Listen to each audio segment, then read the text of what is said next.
Hola, hola, ¿qué tal? ¿Cómo les va? Muy buenas noches, bienvenidas, bienvenidos a este segundo debate de Merlí, este programa que se propone justamente poner en cuestión, problematizar todo lo que está sucediendo en esta primera temporada en cada uno de los capítulos de Merlí. Recuerden que los estamos poniendo los martes y los jueves a las 23 horas por Canal 10 y los miércoles y hoy los viernes vamos a estar debatiendo todo lo que sucede con los especialistas más renombrados de Córdoba y con los docentes también divertidos, que son polémicos también en un punto. Así que este es el espacio para poner justamente, para problematizar y poner en cuestión todo lo que está sucediendo en Merlí, esta serie que ha cautivado el corazón de los españoles, de los argentinos, de todos los latinoamericanos y que por supuesto se ha convertido casi en una serie de colección, una serie obligada. Era momento que llegara a la televisión abierta.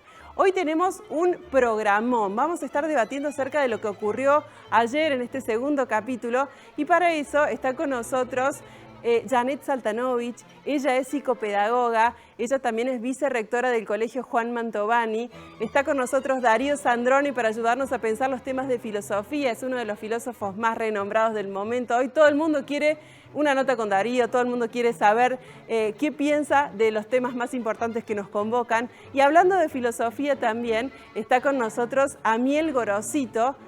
Podríamos decir que es el profe más parecido a Merlí que tenemos en Córdoba. Amiel da clases de filosofía en secundarios, en varios secundarios de Córdoba, y también es youtuber. Realmente lo tienen que conocer, tienen que buscar allí su página y conocerlo. Y por último también va a estar compartiendo con nosotros Débora Imhoff. Ella es psicóloga, es investigadora de CONICET y es prosecretaria de Género en la Facultad de Psicología. Los cuatro convocados a este debate para hablar de esto que ocurrió ayer en el segundo capítulo. Bueno, les voy a pedir un título a cada uno de nuestros panelistas esta noche. Darío Sandrone, la primera pregunta del tema es Platón y el mito de la caverna. ¿Vivimos en una caverna en Córdoba? Y bueno, siempre está el riesgo de vivir en una caverna. La caverna es como la especie de estructura material que aparece en los diálogos de Platón para de alguna manera ilustrar el mundo de creencias que por ahí no son la realidad, ¿no? O cómo saber que lo que yo creo y la realidad son la misma cosa. Y muchas veces esa estructura material puede ser, que nos impide ver la realidad, pueden ser los medios de comunicación, las redes sociales, el celular, pero también pueden ser nuestros propios pensamientos equivocados y que no sabemos que están equivocados y no creemos que estén equivocados. Esa es un poco la idea de caverna, no sé, siempre podemos habitar ese lugar, ¿no? Janet Saltanovich, en una parte del segundo capítulo dice: me has venido a revolucionar el gallinero. ¿Molestan los profes diferentes? No olvidemos, Sole, que la escuela como institución surge en la historia para homogeneizar, para uniformizar lo que es el lenguaje, lo que es el idioma, lo que es la cultura, las costumbres de una región, de un país. Entonces, en la historia del hacer escuela ha sido difícil romper con lo que es el oficio de docente y el oficio de alumno también, ¿no? Amiel Gorosito, la pregunta es para vos. ¿La filosofía es la materia más importante de la currícula en un secundario? Hola, sí, la verdad que es bastante común que los profesores de filosofía consideren que su materia es la más importante de todas. Es como si fuese una especie de condición para la revolución, básicamente, la filosofía. Me parece que por ahí nos creemos demasiado importantes, ¿sí? Lo que no voy a negar es que sí, la filosofía aporta esa especie de plot twist donde permite introducir la pregunta donde antes no la había. Es decir, muchas veces la filosofía es la que permite generar la que sea ocasión de pensamiento. Y eso sí me parece que es fundamental. Te pregunto, Débora Imhoff, en este segundo capítulo vimos que Bruno se anima a confesarle a su mejor amiga que es gay. ¿Siguen vigentes estos estigmas? Sí, claro, los mandatos de masculinidad, es decir, aquellas ideas hegemónicas en torno a cómo tienen que ser varones los varones, siguen estableciendo como norma la heterosexualidad obligatoria, con lo cual cualquier identidad que se aleje de esa norma se enfrenta con una disyuntiva que sin duda le pone en un lugar de sufrimiento y en un lugar distinto a quien sigue la norma establecida, ¿no? Con lo cual esos mandatos de masculinidad siguen estando vigentes, la heteronorma sigue siendo la norma establecida y eso por supuesto que lo pone a Bruno en una situación diferente, en una situación vital difícil. Bueno, estos son algunos de los temas que vamos a abordar a lo largo de todo este debate, esta hora que vamos a estar conversando acerca de todo lo que sucedió ayer en el capítulo 2 de la primera temporada de Merli. Bueno, la idea del amor romántico, y la pregunta es para Janet Saltanovich, ¿cómo es abordada esta temática en las aulas justamente? Y en las aulas irrumpe porque es el espacio de encuentro entre pares.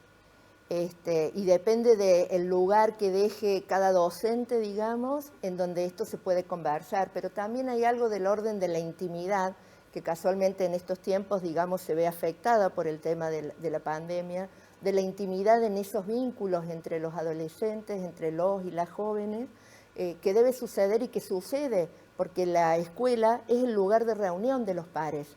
Y es lo que extrañan cuando no se puede dar la escuela en la presencialidad física. El amor acontece entre ellos y acontece también con los docentes, con las docentes.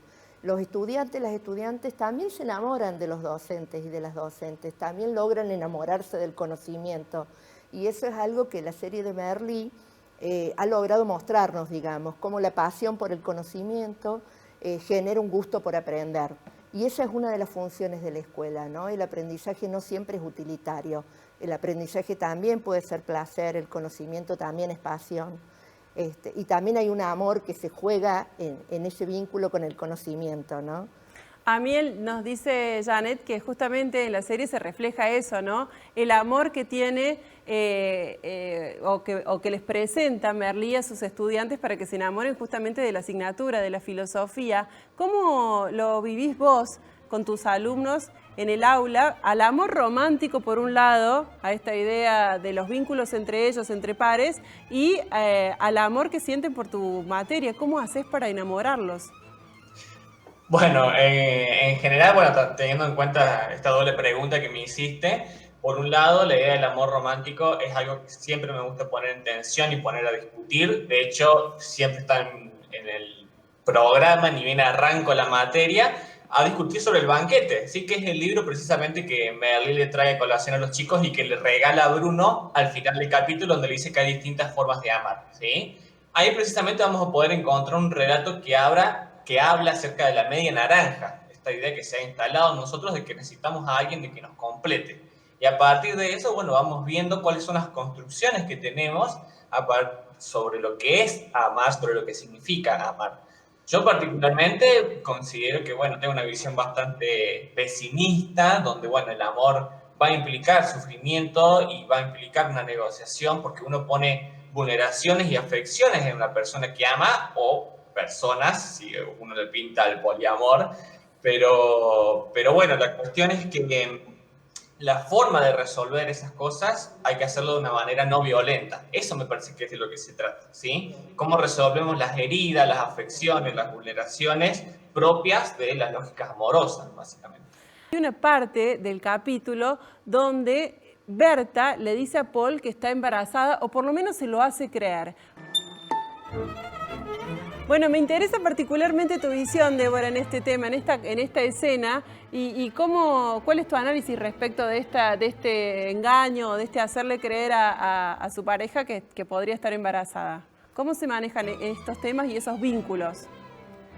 Bueno, recordemos primero que Berta le dice esto a Paul luego de que Paul tuviera una conducta que quizás podríamos definir como de irresponsabilidad afectiva, ¿no? Es decir, Berta detecta que Paul no quiere estar con ella y que no se lo está diciendo francamente, porque él empieza a voltearla, ¿sí? Empieza a decirle, inventarle excusas para no decirle algo de lo cual él ya es consciente, y es que no está enamorado, lo tiene claro, y ya se lo dijo a sus amigos antes de esta escena, y empieza a ponerle excusas a Berta, ¿no? Y Berta detecta esto, se pone mal, a él le molesta esa emocionalidad de Berta, y Berta toma esta decisión, ¿no? De decirle esto.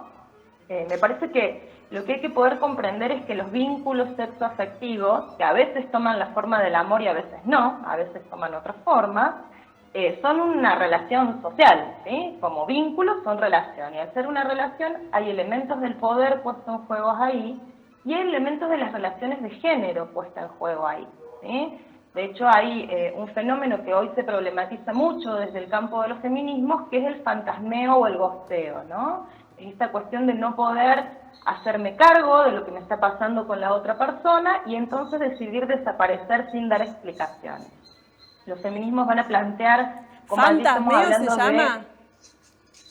fantasmeo o gosteo, me desaparezco, ¿no? De repente, es un poco, es casi lo que estaba por hacer Paul, hasta que, bueno, le termina diciendo que no la quiere, ¿no? Pero primero le estaba poniendo excusas, no puedo, me tengo que ir, bueno, un par de cuestiones, y ahí hay una dimensión que los feminismos problematizan, que tiene que ver con las violencias machistas, y cómo este tipo de conductas preponderan más entre los varones, y también, bueno, en esto Luciana Pecker nos va a ayudar a pensar cómo hay un elemento histórico de construcción de las masculinidades hegemónicas que tiene que ver con no necesitar dar explicaciones, ¿no? Me puedo desaparecer sin dar explicaciones.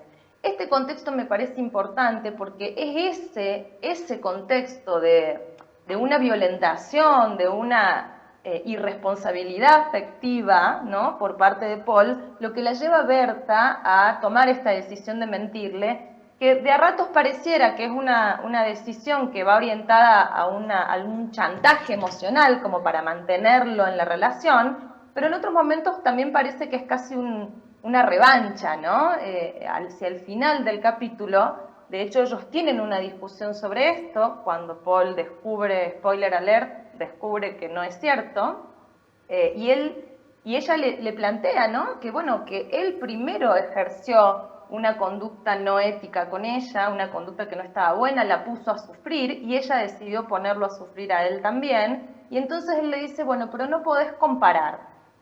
Y la pregunta sería, ¿por qué no? ¿Qué es lo diferencial, no? ¿Por qué los varones pueden tener la potestad de ocasionar daño? Eso es la irresponsabilidad afectiva, ¿no? Ocasionar un daño extra, porque el otro te puede dejar de querer, pero no es necesario agregarle un plus de sufrimiento, ¿no? Bien. ¿Y por qué ella no podría, no? Entonces ahí hay una cuestión que se pone en juego entre ellos dos, que también tiene que ver con las relaciones de género y las violencias. Antes de ir al próximo tape, le pregunto a Darío, ¿chantaje o revancha la actitud de Berta? No sé, me parece que yo lo ligaría los dos invitados, Amiel y la compañera dicen lo mismo, ¿no? La idea de sufrimiento. Sí. Y el amor está implicado porque me parece que tiene que ver con algo que se tiene y algo que no se tiene y se desea y nunca se puede alcanzar, ¿no? Y eso lleva a un montón de inconvenientes y de sufrimiento entre los que están, por ejemplo, esto, ¿no? Bien, Amiel, ¿en tu visión es chantaje o revancha? Para mí, en las notas que había tomado, hay algo de revancha ahí. Sí, para mí se tomó la revancha, Berta. Janet, ¿vos cómo lo viste? ¿Cuál es tu visión? ¿Chantaje, revancha? ¿Está bien, está mal? ¿Hay violencia de una parte, de las dos? Sí, yo creo que puede haber un poco de las dos cosas. Coincido con los otros panelistas de que tiene que ver con el sufrimiento. También creo que hoy por hoy los jóvenes, las chicas, los chicos piensan más los vínculos. Hay una palabra con la que introducen muchas veces ellos que son relaciones tóxicas y están hablando mucho, es tóxico, no es tóxico, más allá de lo dilemático que pueda ser el término, pero esto nos da a entender de que ellos están pensando los vínculos, que ponen ahí sobre la mesa, digamos, algo que tiene que ver con cómo es esto, o sea, no lo aceptan pasivamente, no son pasivos. Me parece que ahí Berta no ha sido pasiva y busca, digamos, reaccionar y salir con lo que ella puede, digamos, con lo que a ella le surge. No es para justificar ninguna de las reacciones, pero lo cierto es que no fue pasiva y eso es actual, digamos. Bien, hay una tercera pata en esta escena, que es cuando Bruno, el hijo de Merlí, le confiesa a Tania, su mejor amiga, un personaje central en la tira, que está enamorado de Paul. Bueno, y ahí también se desata toda una cuestión alrededor de la sexualidad. Débora, uno tiende a pensar que las generaciones más jóvenes tienen estas cuestiones más claras, son más abiertos a la hora de plantear sus orientaciones, sus deseos, sus sentimientos. Sin embargo, acá pareciera que no. ¿Cuál es tu análisis de esta escena?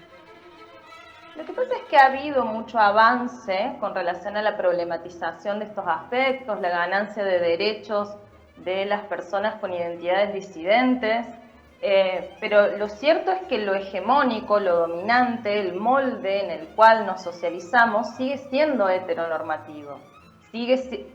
A través de toda nuestra socialización seguimos viendo que lo que se espera es que constituyamos parejas heterosexuales. Lo vemos en los cuentos, lo vemos en las canciones, lo vemos en las cosas que nos dicen las personas significativas de nuestro entorno, lo vemos en los medios de manera predominante. Entonces vamos comprendiendo que el mensaje que se nos está dando es que lo esperable es eso, si bien hay más permeabilidad a que haya otras opciones, pero la norma social sigue siendo heterosexual. Con lo cual siempre le pone en un dilema subjetivo, biográfico, difícil a la persona que decide alejarse de la heteronorma esa decisión, ¿no? No sé si diría decisión, pero ese darse cuenta de cuál es su orientación sexual, cuál es su identidad de género, ¿sí? Me parece que en ese sentido, aún en las generaciones más jóvenes, siguen siendo conscientes de que la norma hegemónica es otra, ¿no? Y eso siempre agrega un plus de sufrimiento. Por eso yo recién decía, a ver, ahí el amor es cierto, coincido con los otros panelistas, implica siempre la posibilidad del desamor, implica siempre la posibilidad del sufrimiento, pero hay condiciones sociales que agregan un plus innecesario de sufrimiento, ¿no? Porque el amor, es el amor, puede amarse un varón con otro varón, no necesitamos socialmente agregarle más sufrimiento al que ya trae, ¿no? Inherentemente una situación amorosa que puede desencadenar malestar, ¿no? Pero acá hay un extra que tiene que ver con los mandatos sobre cómo deberíamos amar. Me quiero meter a dos aulas, a las aulas de Amiel por un lado y después a las aulas de Janet por el otro, para preguntarle justamente ¿cómo ven este tema en sus alumnos? ¿Realmente existe todavía en sus estudiantes? Bueno, no vamos a ponerlo con nombre propio, pero digo, ¿ustedes perciben que existen todavía estos prejuicios a la hora de uno contar y plantarse y decir, bueno, yo soy yo soy esta? ¿Cómo lo ves, Amiel?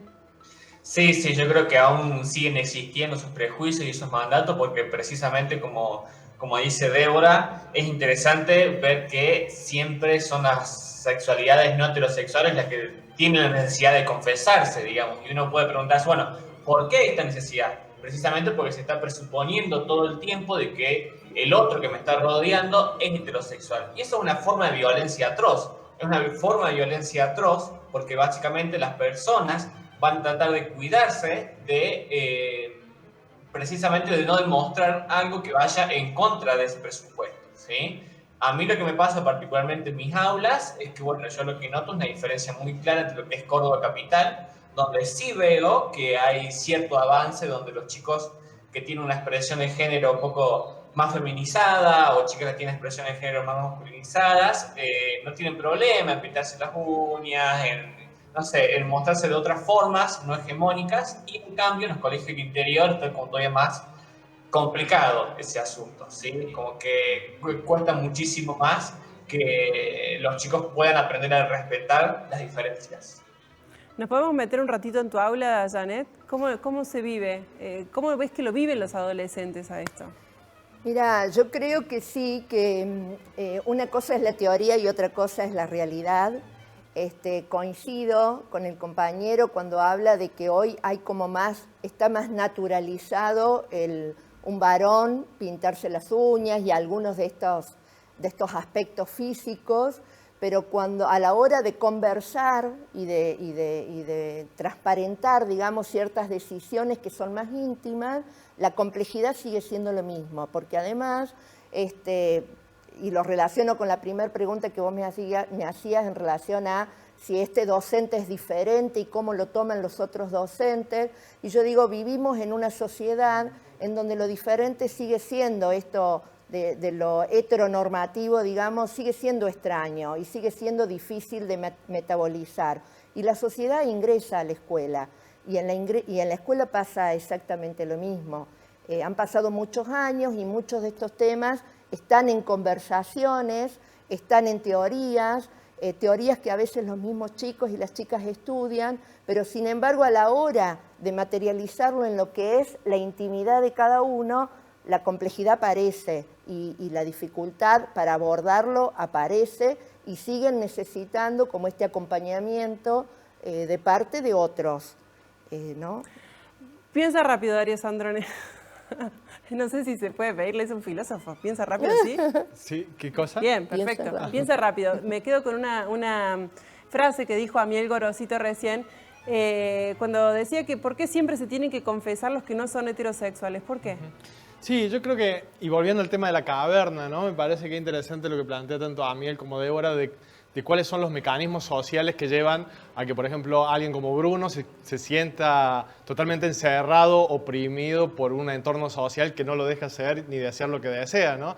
Y eso ahí, no sé si estoy muy de acuerdo con la propuesta de la serie, porque termina con Merlí, su padre, dándole un libro de filosofía de Platón, diciéndole, mira que acá Platón escribió sobre muchos modos de amar, y hace un silencio y queda como implícita ahí la idea de que él sabe, digamos, cuál es la verdadera opción sexual de su hijo, pero no lo dice y lo ofrece como la filosofía para la salida, ¿no? Y otra vez invisibiliza todo lo que es la discusión política, ¿no? Podríamos pensar en la ESI, ¿no? O cosas por el estilo que tiene que ver, que es el fruto de muchas discusiones políticas, ¿no? Y de militancia de muchos sectores que llevan a que uno pueda, de que cualquier persona individual pueda salir de esa caverna de opresión, ¿no?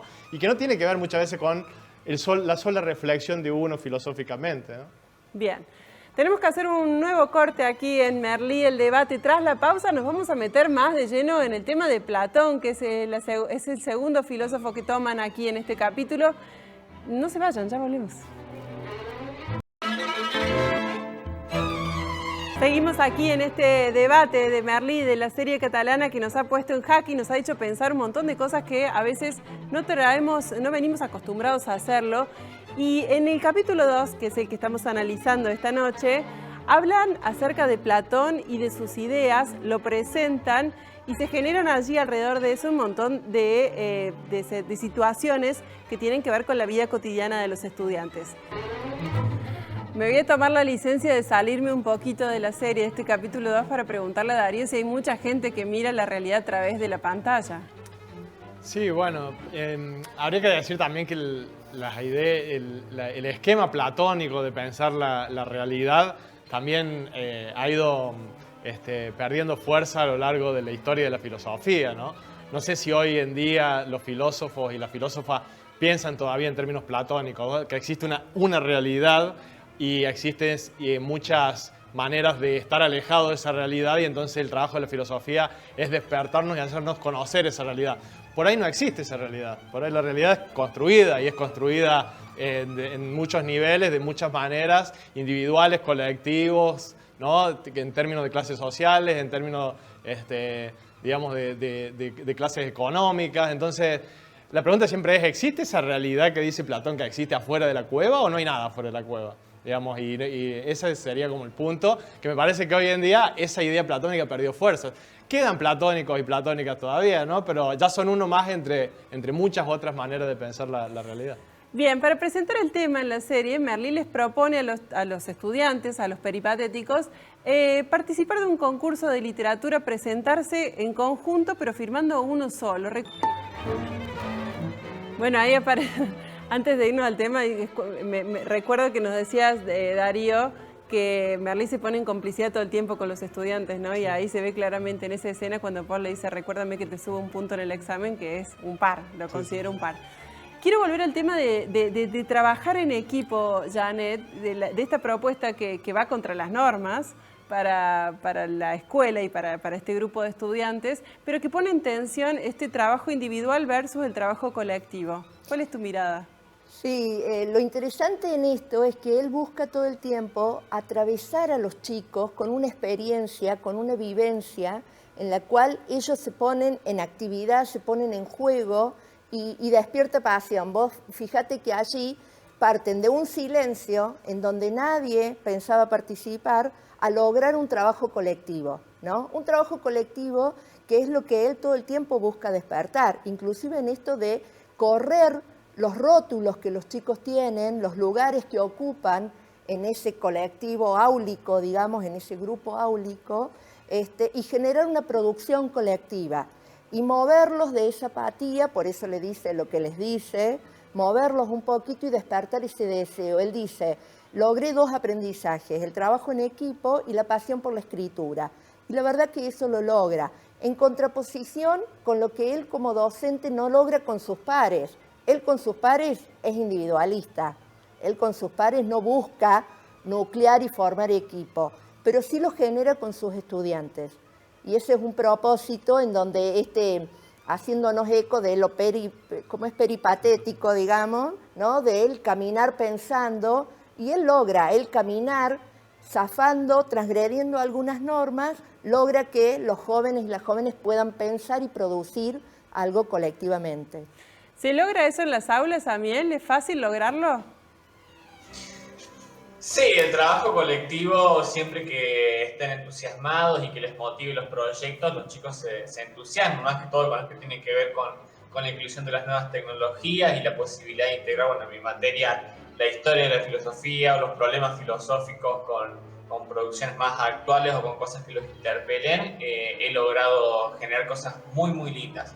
Sin embargo, sí quería como decir una cosita, y es que Merlí, más allá de todo esto, voy a ser un poco malo, él en realidad estaba en una lucha de poder con el director. No discuto los resultados, digamos, porque fue todo un trabajo colectivo, de aprendizaje, todo, pero en el fondo él quería demostrar quién la tenía más larga, fue un poco machirulo. Estaba en una puja con el director para ver quién era el que en realidad tenía el poder ahí. ¿Es machirulo Merlí? Débora, ¿cómo lo ves? Tiene sus conductas machirulas. Merlí está socializado en un determinado esquema de cómo es ser varón, y fíjense en la relación que tiene con Laia, se pone mucho en juego eso, ¿no? Y también en la relación que a veces establece con su hijo. Ejerce una paternidad que, bueno, a veces incurre en alguno de los micromachismos que forman parte de la socialización hegemónica de los varones. Así que un poquito de machirulismo tiene Merlí. Bueno, volvemos a la filosofía y volvemos a Platón, porque en una de las escenas de este capítulo 2, Merlí va a la casa de Iván Blasco para contarle que le va a dar clases de la materia más importante que tienen en la escuela, que es la filosofía, y le cuenta el mito de la caverna. Bueno, queda de manifiesto una vez más allí cómo la filosofía se mete con todas las cuestiones que tienen que ver con la vida cotidiana de los estudiantes y cómo se posiciona él también, ¿no? Como el superhéroe, ¿no? Como él busca salvarle la vida a Iván, como él busca siempre en esta cuestión que recién también referenciaba a Amiel. ¿Para vos sí es la materia más importante, la filosofía? Filosofía, y es una materia que es muy singular, digamos, no se parece a las otras materias, porque en cierta forma no hay un conocimiento, digamos, a transmitir, sino una reflexión sobre el conocimiento, ¿no? Y una materia reflexiva en ese sentido. E incluso la filosofía se hace fuerte en la crítica al conocimiento, ¿no? Es decir, a la epistemología es una rama de la filosofía que justamente trata de pensar entre todo lo que se dice que es conocimiento, cuál es el conocimiento válido. Y en esa crítica al conocimiento está la crítica a la biología, está la crítica a la política, está la crítica a la economía, que en la serie me parece que se traslada todo eso a cómo el profesor de filosofía es crítico con los demás profesores que son los que manejan esos saberes, ¿no? Entonces hay una tensión entre el profesor de filosofía y los demás profesores, ¿no? Bien, me quedo con eso, porque justamente ayer lo que vimos es cuando el director le llama la atención a Merlí y le dice que le está revolucionando el gallinero. Janet, te pregunto, ¿se puede ser empático con los alumnos y además sostener esa misma empatía con el resto de la planta de los docentes? Sí, por supuesto. Yo creo que se debe ser empático con los alumnos, que se debe poder tener esa sensibilidad hacia lo que a ellos les pasa, a ellos y a ellas. Y lo mismo, sostener una relación que uno sabe que es diferente. No sos amigo de los alumnos, no sos amiga de los alumnos. Es una relación asimétrica en un punto. Lo que pasa es que eso no significa, esto que le dice el director, que si los engaña, no le diga la verdad, digamos. O sea, en realidad, si tenemos que zafar de alguna norma, tenemos que ver cómo trabajamos en torno a eso, pero no a través del engaño. Con los alumnos, no a través del engaño. Y él lo que busca es apasionar a los estudiantes. Entonces logra, digamos, y revolucionar el gallinero tiene que ver con este cúmulo de pautas y normas que invaden a las instituciones. La institución está organizada en torno a pautas y a normas. Y cuando alguien irrumpe con una modalidad diferente, podemos realizar nuevos acuerdos. De lo que se trata es si podemos realizar nuevos acuerdos. Que tengamos que tener normas y pautas no significa que tengamos que ser rígidos. Bien, bien. Amiel, te pregunto, ¿es fácil ser Merlí? ¿Se puede ser Merlí en una institución cordobesa? ¿Es fácil lograrlo? Y sí, no, digamos, Merlí va a representar de alguna forma la novedad, las fuerzas instituyentes y que van a entrar siempre en tensión con cierta manera de hacer las cosas.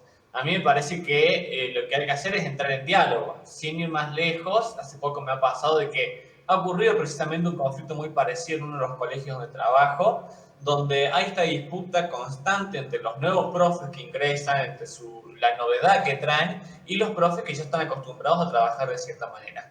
Lo que sí es cierto es que las maneras de trabajar le dan una identidad a la institución y le dan también un sentido de pertenencia a los estudiantes que van ingresando, digamos. Entonces, me parece que tenemos que aprender a negociar tanto de un lado como del otro, ¿sí? Entre lo instituido y lo que se está por instituir, para ver cómo de eso salen cosas buenas y que precisamente ayuden al aprendizaje de los estudiantes. Bien, antes de irnos al corte, me interesaría una opinión de Débora. Como psicóloga, ¿cómo ves este vínculo de amistad que se plantea en la serie entre Merlí y sus estudiantes?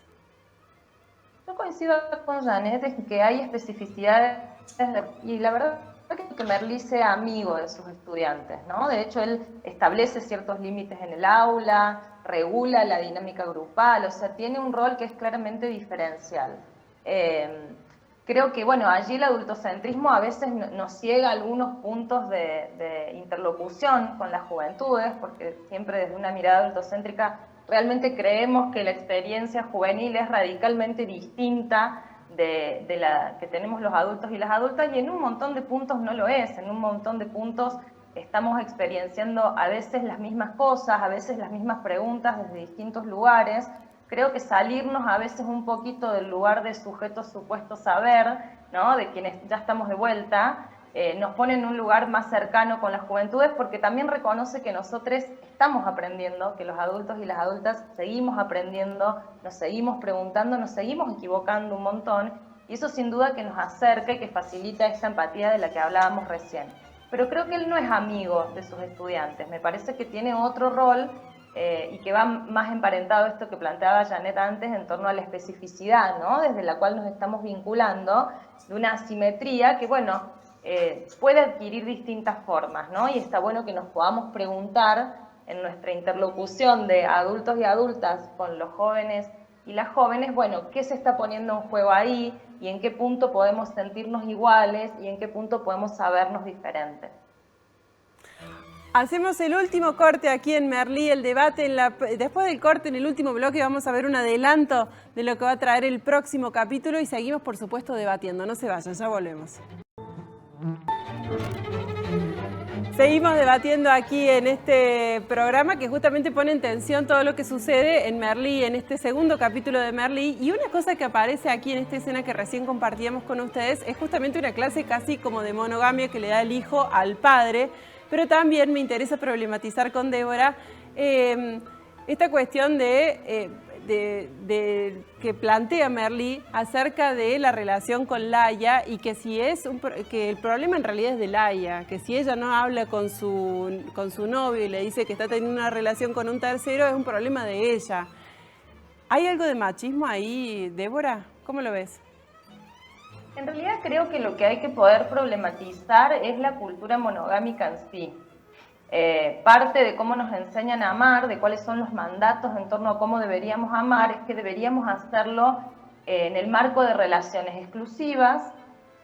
Esas relaciones exclusivas generalmente vienen de la mano de una forma del amor que es codependiente, que es posesiva, donde entran con mucho ímpetu los celos, donde emergen formas de esto que llamamos el amor romántico, que sí tiene un componente fuertemente machista. Y además hay otro elemento que tiene que ver con el machismo en esta realidad que estamos analizando, y es el hecho de que si bien la monogamia es la norma obligatoria, también es cierto que los varones han siempre tenido mayor permisibilidad social para salirse de esa norma. Y sobre todo para salirse por el lado del sexo, no del amor, ¿sí? De hecho, Merlí le deja en claro a Laia que lo que tienen es una relación sexual, no es una relación amorosa, y eso también está aceptado socialmente un poco más, es decir, que la infidelidad implique tener sexo con otras personas, pero no hay una permeabilidad social a que yo me pueda enamorar de más de una persona al mismo tiempo, ¿no? La matriz en la cual nos enseñan a amar es una matriz de exclusividad y es una matriz que nos imposibilita pensar en otras salidas posibles, ¿no? Acá aparece la cuestión de la infidelidad porque la norma de cómo deberían vincularse los personajes es la norma de la cultura monogámica. Bueno, es una norma, en tanto tal se la puede cuestionar y se puede pensar si sería factible establecer otro tipo de relaciones sexoafectivas entre las personas. Bien, muchísimas gracias Débora Imhoff por haberte sumado a este debate. Nos estamos quedando sin tiempo. Quiero también darle la palabra a Miel Gorosito justamente para hablar, para que me haga una reflexión respecto justamente de este amor monogámico o exclusivo versus el poliamor, como lo planteaste en el primer bloque. Sí, yo acá voy a polemizar un poco con Débora porque no estoy muy de acuerdo en que el problema sea la monogamia en sí mismo. Sí me parece que el problema es que se viva como regla y que se invisibilice otras formas de experimentar el amor. Sí me parece que cada uno debe tener sus propias necesidades afectivas y que uno debe aprender a escuchar eso, a conocer qué es lo que quiere, a conocer cuáles son sus límites y a partir de ahí, si prefiere la monogamia, prefiere el amor libre, prefiere los vínculos poliamorosos, no debería ser motivo de discusión, digamos. Alguien que prefiere vincularse de forma monogámica, me parece que a veces desde un discurso progresista, caemos en la posibilidad de juzgar estas formas de vincularnos.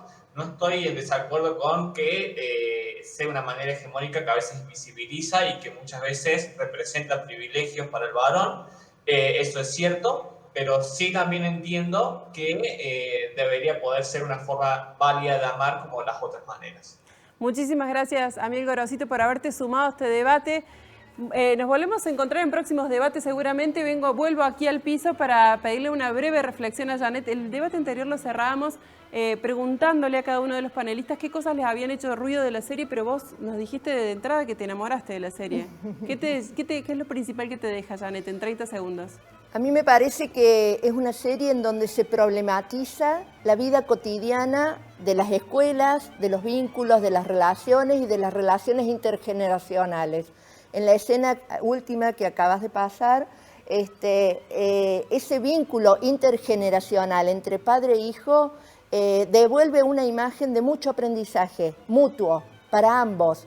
Y es algo que está pasando en esta época también. Los jóvenes, las jóvenes nos están enseñando a los adultos a repensar las maneras, las formas en las que nos vinculamos, inclusive con el amor. Lo mismo sucede en la filosofía, Darío. ¿Los jóvenes te instan a repensar la filosofía? Sí, todo el tiempo, porque es un diálogo, ¿no? Un permanente diálogo. Una de las cosas que me hace ruido es en qué sentido es simétrica la relación que establece Merlí, digamos, con todas las personas con las que él interactúa, ¿no? Es decir, me parece que una de las cosas más problemáticas es también cómo él aborda a Laia, ¿no? Está al borde de la manipulación, sí. Le miente, agarra un perro, le dice que el perro lo consiguió en tal lado y es mentira, digamos, y con los alumnos también, ¿no? Por momentos parece que los instrumentaliza para ahí ganar cierta posición adentro del instituto, es decir, no sé si hay vínculos ahí donde él se abre y cede, digamos, a interactuar con los otros, sino que más bien está como instrumentalizándolos todo el tiempo, ¿no? Me parece que es una de las cosas más ruidosas ahí de los seres. Bueno, queda mucha tela para cortar en estos programas.